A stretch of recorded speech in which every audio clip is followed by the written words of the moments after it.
said, it's all freaking good if you don't give a crap. I've actually banged on these. Yeah, but they sent this, which impressed me.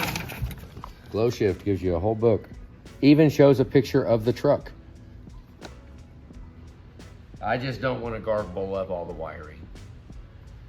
I don't want to do that. Well, do what you do with amp research running boards. Make it better. Oh my God, you want to re-engineer this whole kit? Make it better. Wouldn't be the first time you've We'll re-engineered something. Have to quick connect blade terminal things that is the first thing that fixes an issue with a truck. Whenever a truck comes in and is messed up, you just wiggle the wire a little bit and it starts working again. Mm-hmm. EGT sensors are normally, I mean, that hard line going into it, I mean, I don't even know on the CTS3 if it can look at the EGT sensor, because the 6.4 has one factory. Right there. So that one is a little higher. It's not in the manifold, so it might be a little more chilly. We have the manifold on in our hand, right? It's on the table. You could drill a hole and clean it out real good. You know, in hindsight, we should do it before, right as you bolt it up. Like bolt it up with no gaskets and then drill it. That way you get the angle right. I mean, I'd like it to be straight up and down. I mean, I guess there's plenty of room. Then we could have just came right off the seam and just push it straight in and let it go right there. I'm just trying to, I don't know, we didn't drill it before it was on the truck. But I've done numerous amounts of these and I just do it with the truck running. Just fire the truck up and drill in it. And once, I mean, you got exhaust pressure. So once it starts to let any air come out, once we got a leak to where it's starting to cut inside, it's pushing it out. It works great. And you always wear safety glasses. Yeah, I should wear a full face helmet. What do you want to do? Let's put all the parts in. We'll go ahead and drill the holes. It'd have to be in this one. Which we could take that off. Well, we'd have to take the whole crossover tube off, which doesn't matter, but that's where it would have to, because that is the only place that is right outside of this is here. And they really want to measure boost at the intake elbow because that's the last point. That's.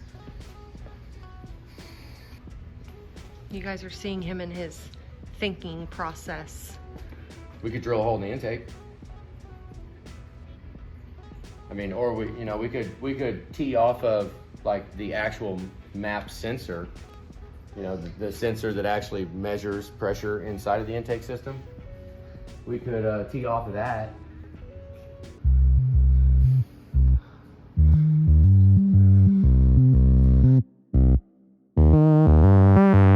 All right. Mishimoto can. I mean, I'll just go ahead and try every bolt in every hole and figure out what links can work and what links can't work because they didn't engineer the freaking radiator right enough to allow you to use the factory bolts to put it back together with. Instead, they give you two sets of every bolt, one longer, one shorter. And not to mention, none of these line up. None of them. I mean, it's like I said, it's all freaking good if you don't give a crap. I said, we'll see how many tools we have to get out to install this Mishimoto radiator. Yep. So we got a check mark on the deburr tool because I'm gonna go ahead and, I'm not gonna alter the radiator because I don't wanna alter the radiator. Well, I can't see nothing through the safety glasses. That right there is what I'm gonna change that. Because that's where it rests. That's where it wants to go right there. We should have made this bracket a little bit further. But they didn't, so deburr tool makes a big old mess.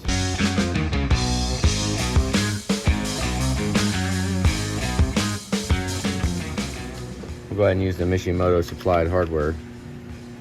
I probably won't be able to look at it and take it off and put a bigger fender washer or something. But then a fender washer, I mean, they really just look like fender washers. That's, I mean, it'd be nice if it was, you know, a washer made in the bolt that, right there, that's that little bushing that they make, that they say, you know, and they make this too. It's got their name on it, right? And it's bolted in.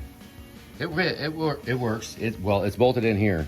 Everything lined up. You had to start all the bolts and then get it pressed in, and then tighten this till it touches almost, and then tighten these down. That way it sucks it down and then suck it in. So that's mounted, but now look how far in this one is. I mean, it'd be cool if they could, you know, like center it. So you should show that and then show the other one. Right there. That's that one. And that's that one. So I guess it's the same, right? Bunch exposed on the right. Well, they're consistent, but both exposed on the right. I mean, I wonder if this one, you know, I mean, if they're all like that, and why wouldn't they move this bracket over that way just a little bit? Because it's located on the bottom, right over there. You can see it in there. It's there's some, that orange right there. There's pins that located on the bottom, so that's where it's going to be. It goes, and they give taller bushings. I guess I'm going to put it under strain and get it pressed in there. It's going to crush the bushing on the bottom, which, I mean, they might want it. You know, it's welded. It might be strong enough that they just wedge it in there, because that's going to be wedged in here. Let's see if I can pull it down. Kind of, almost. I don't know, they got a little small on that one. They probably just got the coarse thread because the other one is just going in whatever, but this is a M6 thread holding that on. Factory one is more like 8mm. They got a little smaller. Okay, our next thought is to So that was Julie's thought. She just thought of it. It makes sense. loosen these and let's loosen it and move the whole thing. there first.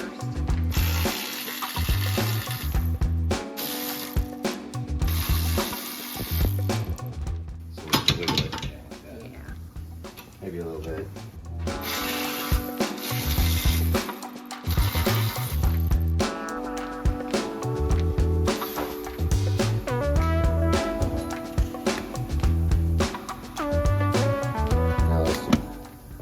Start it in there. Change my mind. I mean, they got these studs. They're proud of this whole thing. They think they came up with something. If you replace cab mounts, it'll.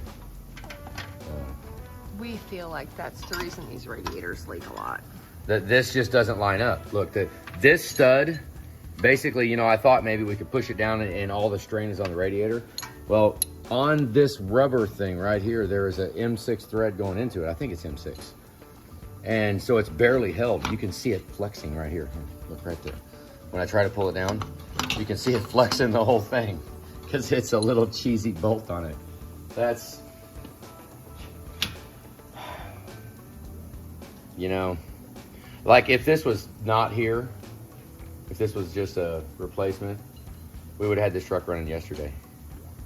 No, maybe not. Maybe not. But I'm just gonna have to give up on wanting everything to absolutely fit like it should. Some of this, I mean, you just can't make it. You just have to be okay with it. And that's a bummer, because I'm just not okay with it. That could have been a lot worse. I'm not gonna lie. Yeah. Could also fit a lot better. I got a lot of moaning and groaning. I mean, come on. If we don't have nothing to complain about, then we won't know when things go good. I guess. Right? Let's see if I can argue this one into the hole. Look at it. Look in there. It's smashing the whole rubber up right there. It's pinched it. So let's just put it. It's about to break that. Have those down all the way. This is stupid.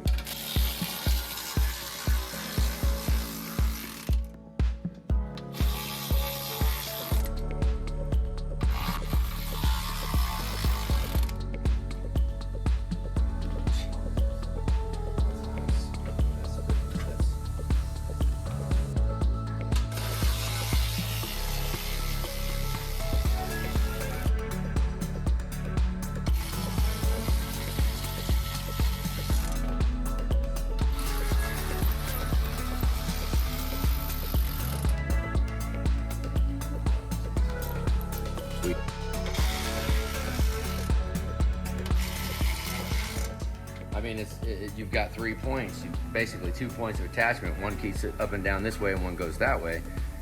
And then you got the radiator that's not in the right freaking spot.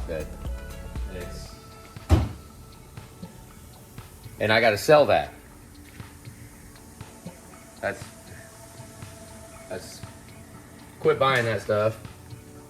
Well, I mean, if that's okay. I mean, that thing's gonna break off. If that breaks off, I guess then we're not mounted on the top over here.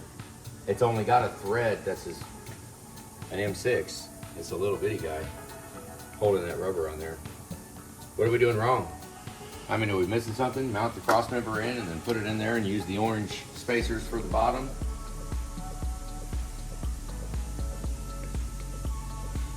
Good enough, I guess.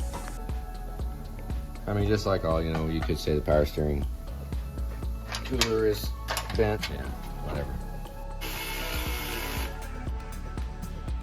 All right. Get that on there? So the Mishimoto cat tubes, they went on pretty good. I mean, they use the clamps are tight. You gotta put them on the hose. Slide over the clamp, whatever. The cold side cat tube on. Now we just gotta put the second half of the hot side too. Somewhere around here. It's over on the shelf. So we'll get this, figure out which way it goes. I'm assuming like that. Go ahead and replace the Schrader valves too. Got a little mess of them out. I think I remember from earlier when we took it apart, I think it held vacuum, which, I mean, honestly, a job like this, put Schrader valves in it. Yep. Normally we write it down if there is an issue, but I don't see an AC number up here. So we'll go ahead, replace the Schrader valves. We don't have a lot left, but we'll go ahead and dump it in just for the heck of it. Put a little dye in it. Just because we have it. We'll have the Schrader valve out.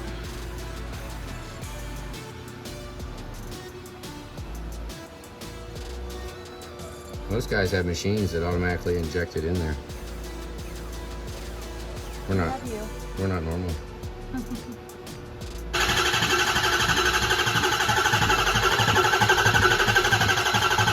We're just priming it up.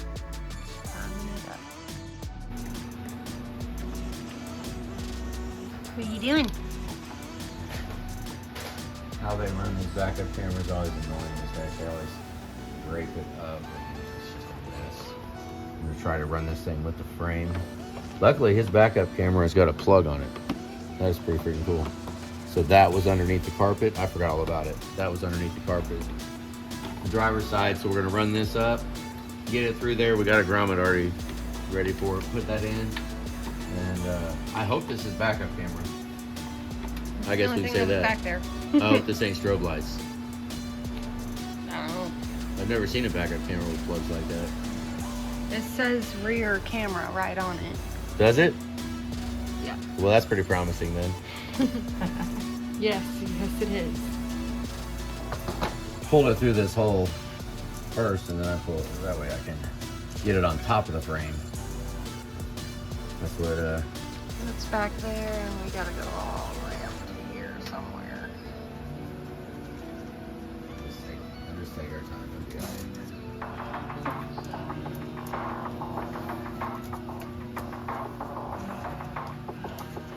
We have gotten past the fuel tank and end up on top of the fuel tank, which is nice because we don't have to worry about it falling down next to the, hopefully not falling down next to the tank. So we'll go up here on top of it. I mean, shoot. Okay, so here we are. I forgot to wear my watch today. So it is 7:40 on Sunday night. Came in. I think we got, I'm gonna fire it. We've gotten transmission service and power steering. Has been pretty much no fluid in it. So when it fires up, I'll probably only let it run for about 5 seconds and then kill it. Because the transmission, I don't want to sit there and have to pump it full So we put about 9 quarts in it. I cranked it for a bunch, and we threw 4 more in it, and we'll see what happens from there. Now we're gonna fire it up. Let's see. We have not fired it yet, so it just started to pump fuel pressure, so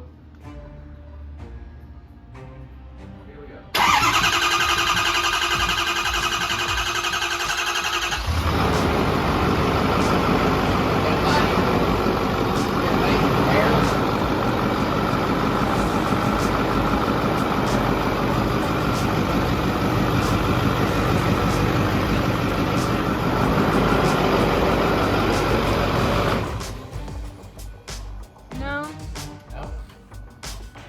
All right. I mean, power steering's empty, transmission's probably empty, so let's go ahead and fill up fluid. Check it up. Still checking over the transmission. See it on the pole? Yes. Go right here in the black bag. Zoom in close. Get in, way in. Right in the middle. Trying. Whatever, it's still. Kind of scoping out the shop. Sounds really good.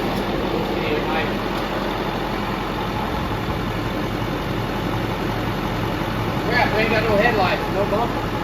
No? We could go drive it at 9 o'clock at night with no headlights. Not recommended.